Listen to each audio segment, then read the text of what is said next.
Hello, week 20 of my at-home Camino.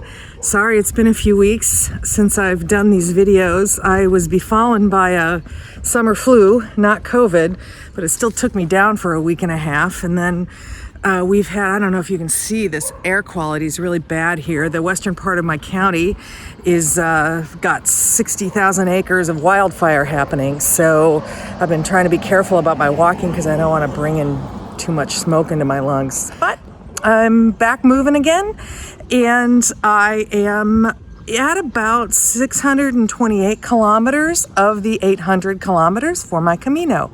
So this week's topic is about the serendipity of continuing to run across the same people on the trail again and again. For instance, when I began my Camino, the first day or two in, I met this Dutch couple. And it was interesting because they were super friendly, but I don't speak Dutch. In fact, the only Dutch word I know is poepsketchen, which is a little endearment that my grandmother used to call me. It means little fart in Dutch. So you can imagine, since that's the only word I know in Dutch, I'm not exactly a riveting conversationalist in Dutch. The couple I met, the woman didn't speak English at all, and the guy had very modest English skills.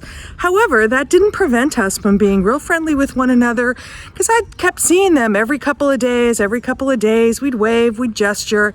And in fact, on my last night in Santiago, I ran into them again, and we had a very companionable dinner together. It was serendipitous to have seen them on my first and last days of that Camino. Then there's Callan. I had met him about a week and a half back. I really liked Callan. He had just graduated from college, and he was approaching his Camino with a very open mind and an open heart, and I really appreciated his spirit and enjoyed talking to him. However, we had said goodbye to Callan the day before because he wanted to hike ahead and try to catch up to some friends he had gotten behind on. So the next morning at about 8:30, I had just said to Pony, "Oh, I really like that Callan. I really appreciated his spirit. It's too bad we're not going to see him again since he's gone on ahead of us."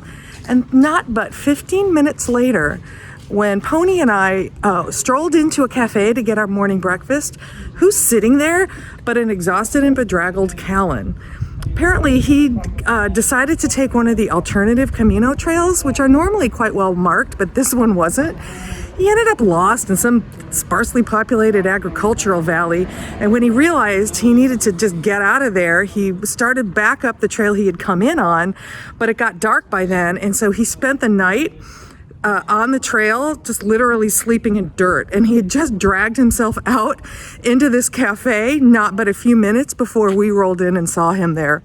Serendipity, right? So this brings me to the village of Vega de Valcarces, the German guy, and the German guy's penis. So the story here is Callan and Pony and I continued to walk that day after we rediscovered Callan, and we spent the night in that town. It's another one of these small towns, a couple cafes, one albergue. And so it almost seemed inevitable that I would see the German guy again. This was a couple.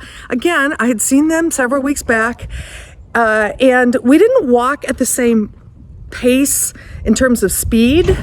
They tended to be more slow than I. They tended to stop and smell the roses more. But we tended to do about the same amount of mileage. So I would see them every 3 or 4 days as well. And here's what kept happening.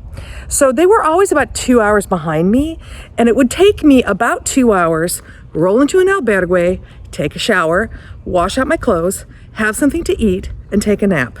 That would take me about 2 hours. And so then what kept happening is I would just wake up from my bottom bunk nap, open my eyes just in time to see the German guy drop trow to get ready for his shower. So it was like full frontal from the waist down, and this happened 3 times. So not only, and they were super friendly, so not only was I sort of able to enjoy their company, but I learned a little bit more about him than I really wanted to know. Serendipity, right? He's having these experiences, running into some people again and again, even if we weren't in a position to have a great conversation because of language barriers. it's something that I really appreciated about the Camino, because there's a comfort, especially when you're walking by yourself and seeing some people pretty regularly, and knowing that that companionship just sort of automatically kicks in when you see them again.